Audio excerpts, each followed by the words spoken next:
And a lot of people are tearing our nation apart on this and other subjects. They're tearing our nation apart. And I have to tell you, every time the folks over in Moscow, the Russians, as he likes to call them, every time they watch, every time they see him and others get on and do what they did, he got scammed by somebody pretending to be a Russian. And your Senator Warner got scammed also. Now, it's okay for them to be dealing, but if we have any kind of a contact with anybody, even though it has nothing to do with anything important, it's a big deal. But if you look at Senator Warner, he got scammed. And if you look at Adam Schiff last week, 2 weeks ago, he got scammed by somebody that was fine that he spoke to this person, thought he was a Russian, but it didn't work out that way. He wasn't a Russian. So we have to bring the country together, Jeanine, and what's happening is this and other things are ripping it apart, and it's been this way for a long time. This isn't just over the last year when I've been here. It was terrible during the Obama administration, and by the way, I have to say, Obama was the president during all of this meddling, or whatever you want to call it, with Russians and others possibly. But Obama was the president. He's the one that was supposed to take care of this. And he didn't. Nobody brings that up. He was warned, and he didn't, which makes it even worse. But he was the president during this period of time, during the entire period of time, and he did nothing about it. So somebody should bring it. Now, I have to say, a lot of the fair people and people, frankly, that love my administration, they bring it up all the time. But Obama was the president. He did nothing about it. With all of that being said, we have to come together as a nation, and we have to get it done. A lot of great things are happening. Our economy is incredible. I'm renegotiating trade deals. There are no trade deals ever negotiated that have been bad like the trade deals that we've had negotiated, whether it's NAFTA, the deal with South Korea, TPP. I was able to keep us out of it. That would have been a total disaster. World Trade Organization deal. That's what really led to the emergence of China. You look at China, they became rich when they made the World Trade deal, the World Trade Organization, WTO. We have to change it. We can't allow our workers, our country, our companies to be ripped off like this, and they understand that, and that's why they're starting to move back into the United States. Chrysler's coming back. Foxconn is coming in, the big company that makes the Apple, different things for Apple. Some of the biggest companies in the world, they're coming back into our country now because of what I'm doing. But we have to come together, Jeanine, as a nation. And we shouldn't be fighting like this. We should all be on the same team. That includes Adam Schiff. Right. We should all be on the same Adam team. Schiff, they shouldn't have two sides fighting all the time, fighting. We should all come together as a nation. With that being said, I have to just add one thing. Congressman Nunes, if this continues to go forward, I really think someday he's going to be greatly honored for his service and for what he's done. He's been very, very brave in the face of a lot of obstacles. What he's found out has been incredible. I give him tremendous credit. But I have to say this, we have to come together as a nation. You know, Mr. President, your approval rating is soaring. And, you know, we can talk about the economy and the low unemployment and the stock market and all of the great things that have been happening with the economy. But you have accomplished all of this. And by the way, there's a poll that puts you at 50%. At CPAC, you're at 93% approval rating. You did all this in 1 year with the economy. To what do you attribute these incredible advances? Well, I think that I've had a lot of good ideas and I have a lot of energy. I get things done. I mean, I'm very proud of what's happened with the economy. If they would have gone with in the other direction, they would not have gotten rid of regulations. I really believe that while the tax cuts are the biggest ever, there has been no bill like that passed, including Anwar and including getting rid of the individual mandate, which is the worst thing going on Obamacare, and healthcare is starting to really come along now well. You're going to see premiums start to drop. But with all of that being said, I think regulation, the cutting of regulations is what has given us this, because as you know, the tax cuts just happened a fairly short while ago. I've been cutting regulations now for over a year, substantially. Only unnecessary regulations, but you couldn't build. You couldn't do anything. Look at the pipelines. If you look at the Keystone Pipeline, if you look at the Dakota Access Pipeline, Jeanine, 48,000 jobs, they were dead. And I approved them right at the beginning of my administration. And environmentally superior because you're underground as opposed to trucking and all of the things that you have to do to get the product to the various coasts and to where it's going, to the refineries. So, Mr. President, it's been an incredible period. And I was saying before, and somebody was very readily agreeing with me, I don't think any administration has done as much as we've done in the first year. I don't think it's even close. Between the taxes, the regulations, Justice Gorsuch, many district judges, many Court of Appeals judges, and many more to go. We have great judges, literally just waiting. We have a tremendous problem with Senator Schumer where he's not approving people that are working in the administration. It's unprecedented. We have hundreds of people that have taken so long to get approved, and we have people still waiting to get approved in the trade groups, in very important groups, Jeanine. The Democrats, I mean, the one thing they're incredible at is obstruction. The one thing they're incredible at, they use it. They resist. And they really, it's just bad for the country. So hopefully that can get done. And hopefully we can get DACA done. I'd like to do that for the Hispanics out there. I did very well with the Hispanics, much better than anyone would have thought. I'm the one that's pushing DACA, and the Democrats are nowhere to be found. Well, what's amazing is that, they continue to try to promote their narrative. But I want to ask you about something you talked about at CPAC yesterday that was very well received, and that has to do with in the wake of the Parkland, Florida school shooting. And you talked about expanding background checks on guns. Right. How do you think that's going to happen? Well, I think it is going to happen. I think we have tremendous support. Where the Republican Party has really come together. It's become very unified. You see that also with the poll. I think that was one of the straw poll questions that were asked, and at the CPAC, which was a tremendous conference, by the way, tremendously successful. And it was, about the whole thing, the party coming together. And it really is. It's really coming together. And I've spoken to many senators, many congressmen just today, yesterday, the day before. And I think we're going to have a great bill put forward very soon, having to do with background checks, having to do with getting rid of certain things and keeping other things, and perhaps we'll do something on age, because it doesn't seem to make sense that you have to wait till you're 21 years old to get a pistol. But to get a gun like this maniac used in the school, you get that at 18. I mean, that doesn't make sense. And frankly, I explained that to the NRA. They're great people. Wayne and Chris and all of their great patriots. These are great people. But I said, fellas, we have to get going on some really good legislation. So background checks are going to be very important.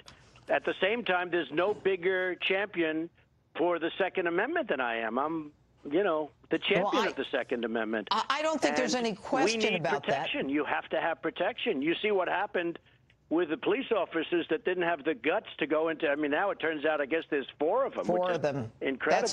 That's my open tonight. If we would have had some great teachers that were gun adept, meaning, really understood weaponry and guns, and if they had concealed permits, you wouldn't have this problem today. You just wouldn't have it. And, they have one other thing. They love those children, the teachers. They love those children.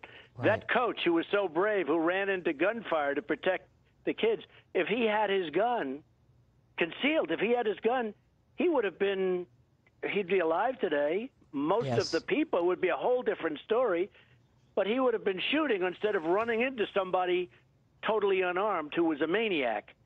So, there's a lot of good things happening, Jeanine. We're going to get it solved. The one big thing to that also is when these crazy people who are cowards, when they hear or know that randomly you'll have maybe 20% of the teachers, 15% of the teachers inside having concealed, and these are experts at what we're talking about, they'll never go into the building. You're never going to have this problem. And, we have certain states that do this, and nobody talks about them. but it's been very successful. But he would never have run into the building if he thought that bullets were going to come flying back into him. In fact, he left the building pretending he was a student. He didn't want to get shot. If he thought there were people that could defend offensively, that you could, have some offensive power in there, he would have never, ever gone into that school building.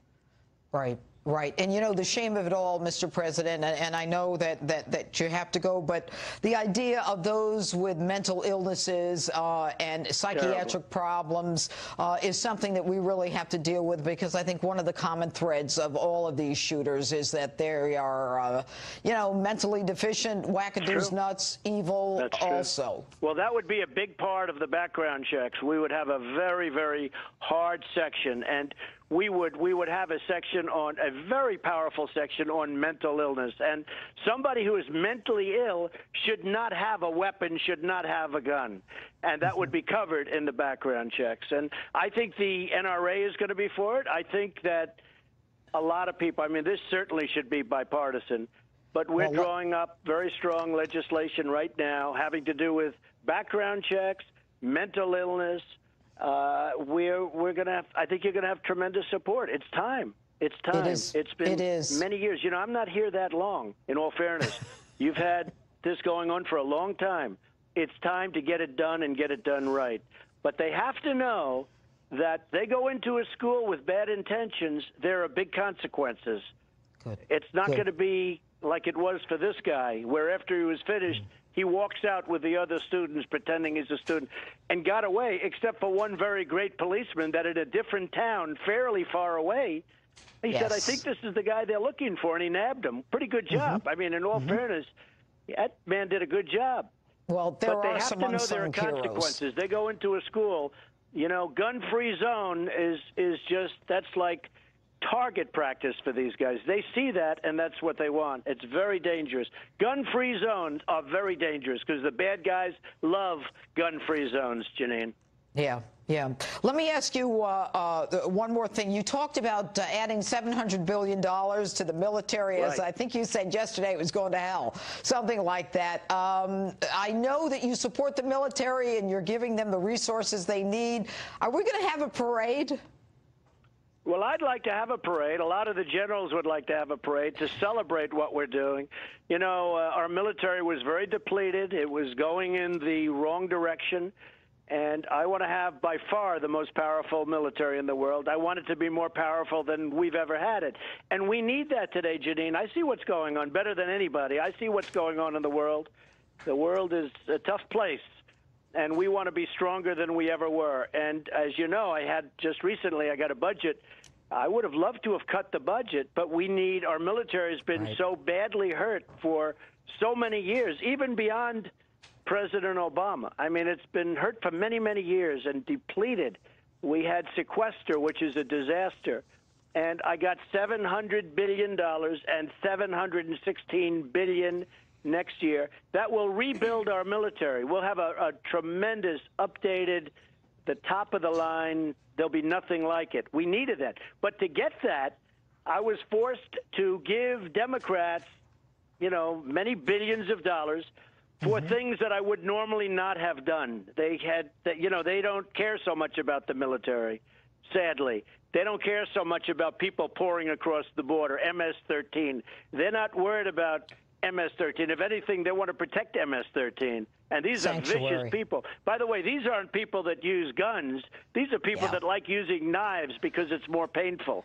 And we've gotten thousands of them, literally thousands, that, out of the country and put them in jail and out of the country. But we need the wall, we need border security, and we have to stop MS-13 and a lot of really bad people and drugs from pouring into our country. And you see the numbers. We've stopped. The numbers are way down from what they were, but that's not good enough. We have to stop them all. It's not good enough. And so we're going to have tremendous border security. That's part of what we want right now. When are we getting the wall?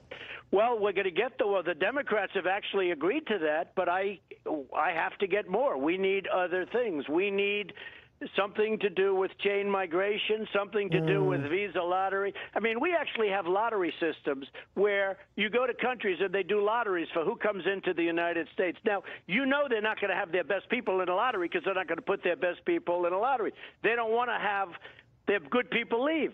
So we get these people, and then you'll have, like, the incident we had on the West Side Highway, in New York, where this guy who comes in through chain migration and visa lottery runs over and kills 8 people and badly injures. You know, nobody ever talks about all of the people, whether it's the school or on the West Side Highway, people that go out to put themselves in shape, and they end up losing legs and arms.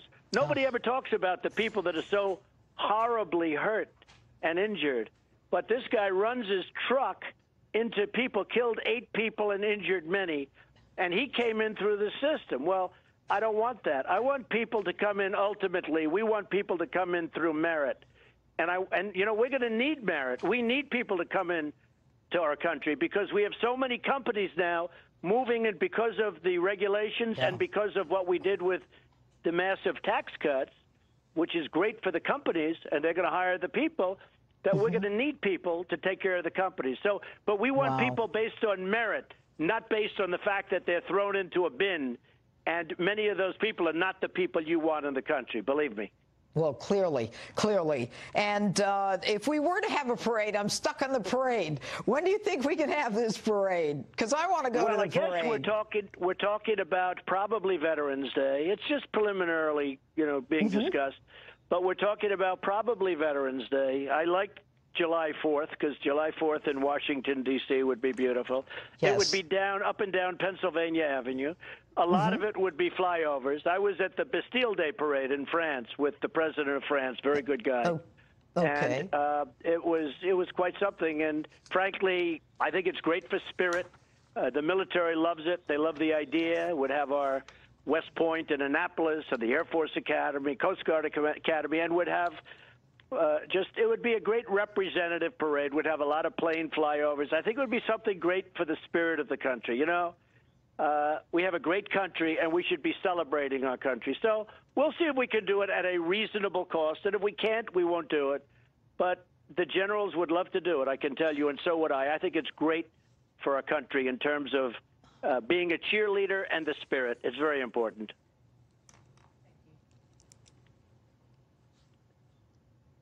Hello? Mr. President? Yes. Yeah, I'm sorry, I didn't hear you. Let me ask you finally, the mainstream media, they don't seem to be ending their attacks on you. And yet, as your approval rating is soaring and as you make all these accomplishments, do you think at some point they have to give in? I think what they're going to do is 6 months before the election in 2020, they're going to all endorse me, and they're going to be so nice, because if they don't have me, their ratings are going to die, and they're all going to go out of business, okay? You know, they get good ratings because of whatever is going on. I mean, because of me.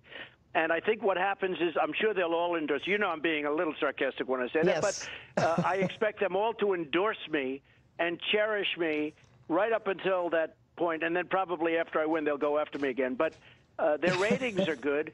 I will say Fox ratings are phenomenal. CNN has not been doing well. Right. MSNBC is now in second place over CNN, but Fox is beating everybody. And you people have been very fair. Not good. You've been very fair to me. That's all I ask for is fairness. No, I call it fake news. There's so much fake news, Jeanine. It's just incredible. It is. It is. And finally, Ivanka, have you heard from her? I have. She's working hard. She's doing a great job. You know Ivanka very well. There is no better representative that we can have go over to a pretty tough place right now in the world. It's South Korea. She's over at the Olympics, and she's with the president of South Korea. And you have North Korea surrounding her, and it's a very interesting situation. So I have spoken to her. We cannot have a better, smarter representative. Well, Mr. President, I can't thank you enough for calling into Justice. We are very honored that you did so. Congratulations on your approval ratings on CPAC and on all of the successes that you've had. My viewers are just thrilled that you came on to Justice. Thank you again. Well, I love your viewers. I want to tell you do, and I do too. And congratulations on your success, because I did look at your ratings over the last couple of weeks, and you're doing fantastically. And, thank you. And so is our friend Waters, our Waters World, man. He's doing great also. And your whole Saturday Night Live, what you guys, Greg, what you guys have done is pretty amazing. But I did look at how well you're doing, and I want to congratulate you, Jeanine. Great job. Thank you. Thank you, Mr. President. Thank you. We're honored. All right. Next, more on the developing story of the day, the Democrats' big reveal, or was it? Catherine Herridge and the Hill Executive Vice President John Solomon join me next to break down the Democrats' memo. Justice rolls on in a moment.